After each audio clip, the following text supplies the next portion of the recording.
Меч беше сезиран с стотици сигнали за едно видео на Станислав Цанов. Видео, което е потресаващо по своя характер. И явно ние сме се превърнали в последната надежда на хората за търсене на справедливост.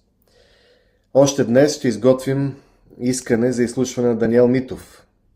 Да каже Даниел Митов какво е правено по случая, има ли някаква прикриване на обстоятелства в Сливен, в полиция, вършат ли се институциите, направо не мога да говоря, институциите вършат ли си задълженията, защото от това, което видяхме, става ясно, че в България няма институции, никой нищо не прави и някакви педофили се разхождат спокойно и претендират своите права.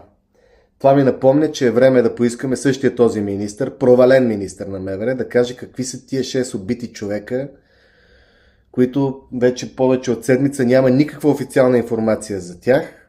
Има ли такива педофилски мрежи? На какво се дължат тия убийства? Защото той в други неща е много активен, но когато истинските въпроси, които и вълнуват обществото, са поставени на масата, мълчи. Да не казвам като какво мълчи. Така че хора, ще направим това искане към министъра. Не очакваме да дойде. Те го крият почти една година. Ако трябваше да зададем писмено към премиера въпроси, миналата седмица скриха премиера от блицконтрол, за да не дойде, но ще искаме да дойде да каже какво става в тая държава. Не ми се иска да вярвам, че ние сме държавата на педофилите и на абсурдите. Ние ще изпълняваме това, за което сме в парламента, да задаваме истинските въпроси. Дано да има някаква промяна в бъдеще.